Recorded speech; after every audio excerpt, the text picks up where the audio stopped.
Allah. Pertama, karena rahmat Allah dan fadlnya, walaula fadlullah alaikum warahmatuhu. Dan yang kedua, harus sesuai dengan keinginan Allah. Wa ma tasyauna illa an yasha Allah. Maka kalau begitu, kembali kepada diri kita untuk jika ingin melaksanakan amal-amal saleh, tidak hanya mengendalikan dengan spirit semangat dan keinginan yang keras, tetapi berdoa kepada Allah agar Allah mudahkan amal yang akan saya lakukan.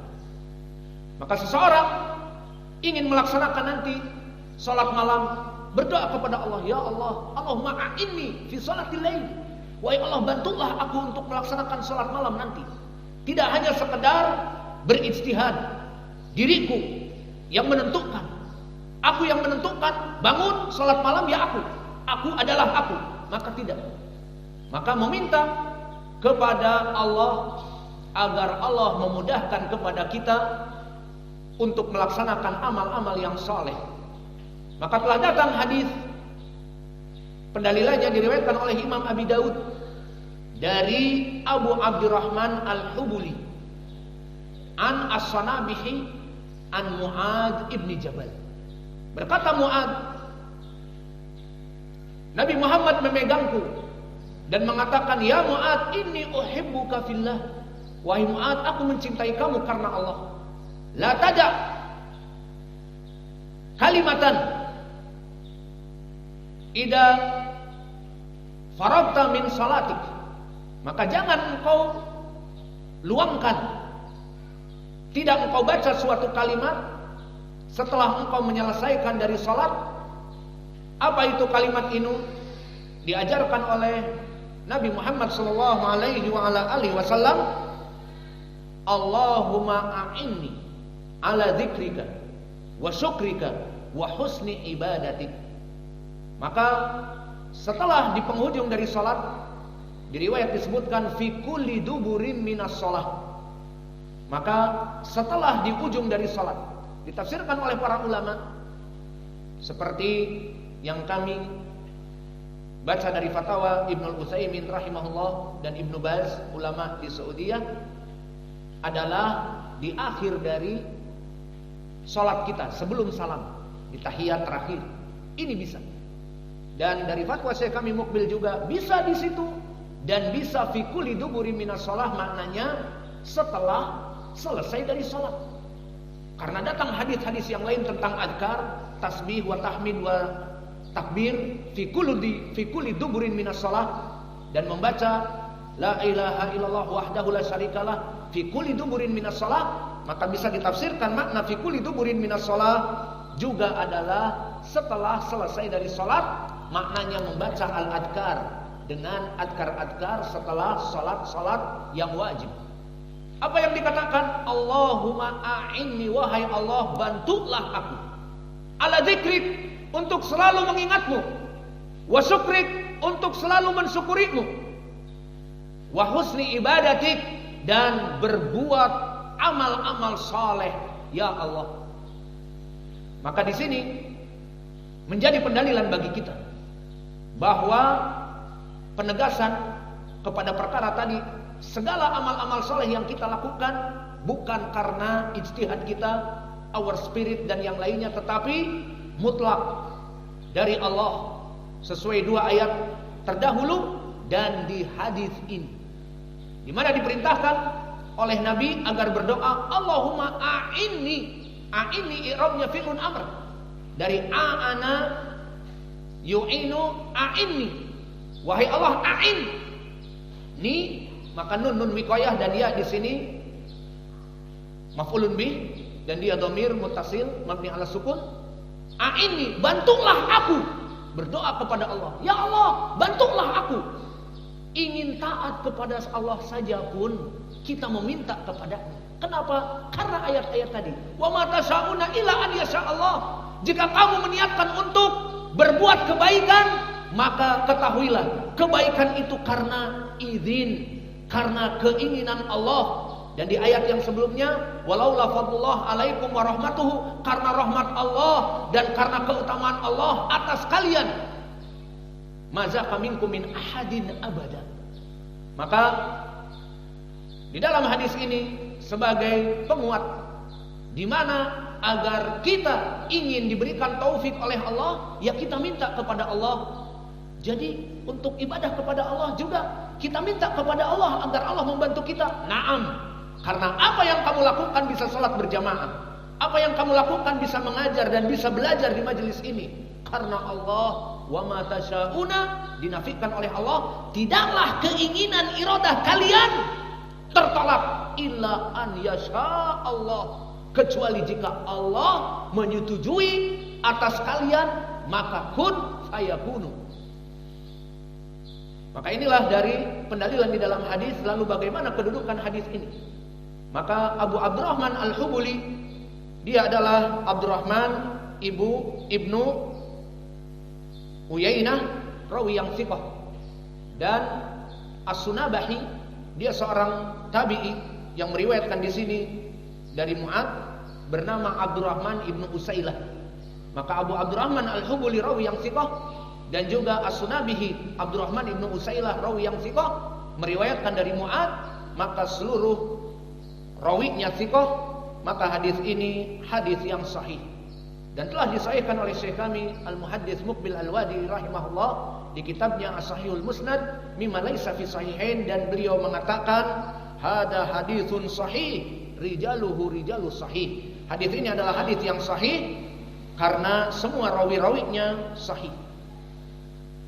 Dan pendalilan yang lain yang semakna dengan ini, bahkan bukan hanya dalam permasalahan peribadatan, dalam permasalahan the good manner, dalam permasalahan akhlak yang mulia, itu pun karena izin dari Allah. Di mana kita melihat kepada seseorang yang berakhlak mulia, di mana dia menginfakkan hartanya tidak takut miskin, di mana dia butuh kepada uang tersebut, dan dia mempunyai keluarga yang banyak, mempunyai 4 istri misalnya, anak-anaknya selusin. Namun apa yang dibutuhkan oleh ikhwah ataupun oleh dakwah dia berikan, seakan-akan anak dan istrinya diakhirkan. Maka bagaimana ini? Dan dia mempunyai akhlak the good manner, yang menyayangi manusia dan keeping smile, selalu tersenyum, basyashatul wajah, dan rendah hati, maknanya tawadhu, tidak kibir.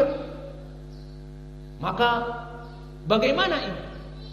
Ini juga wallahi bukan karena semangat dia, bukan karena dia mengolah dirinya mempelajari ilmu Bhagavad Gita dari kitab Mahabharata tentang pelajaran akhlak yang mulia dari orang-orang Hindu dan Buddha yang menjauhkan kehidupan dunia, menjauhkan dirinya dari angkara murka, fitnah dunia, maka bukan dari dirinya.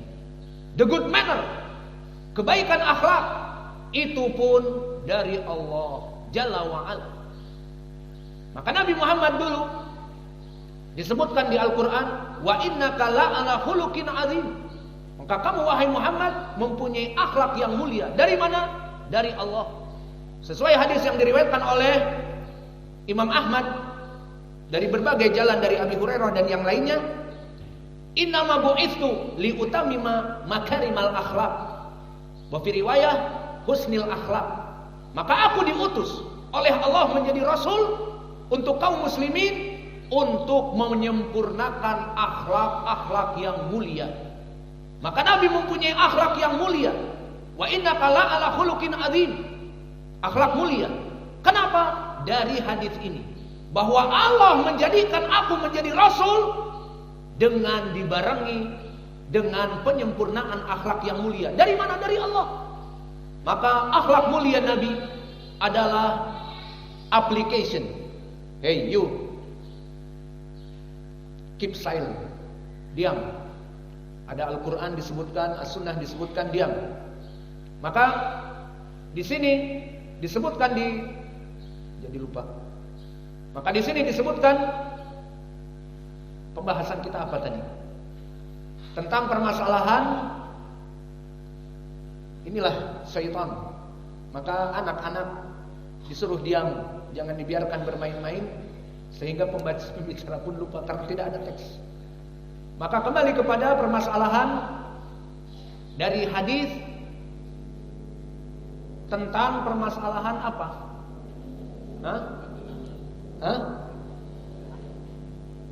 Akhlak yang mulia.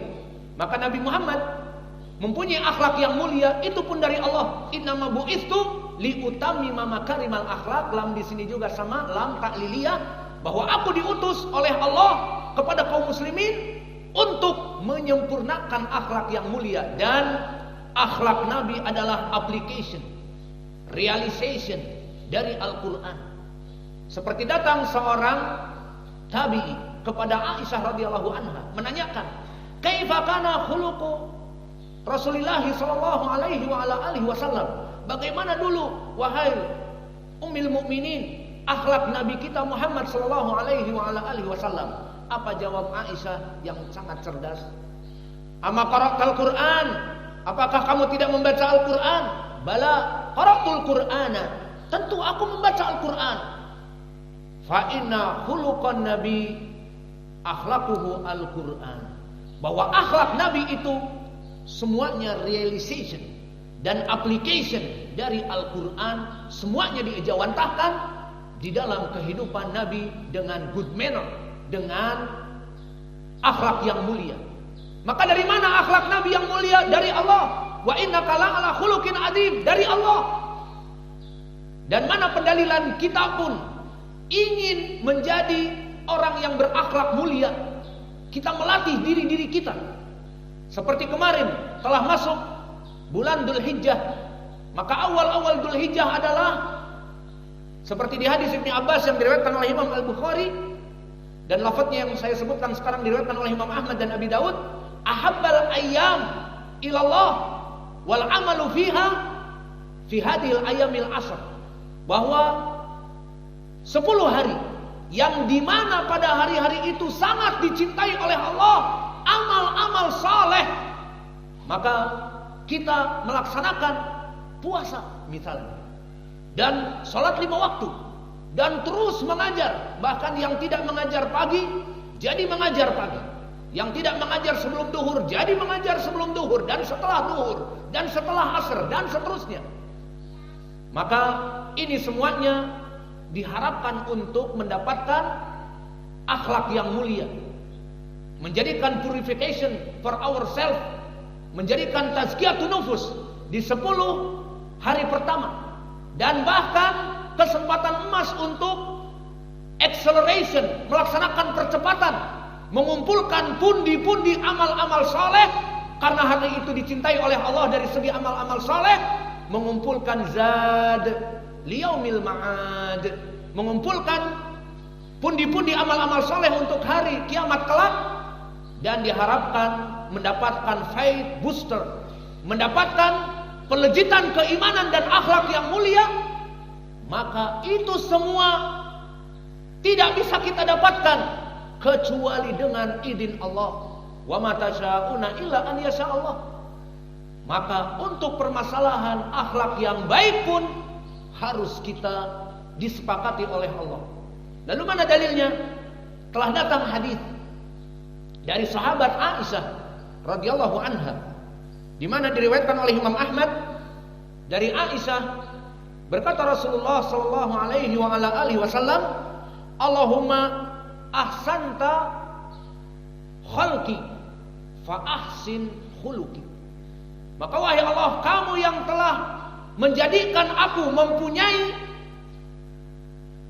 jiwa, mempunyai raga yang baik, khalqi. Maka Nabi Muhammad termasuk dari orang tertampan di dunia.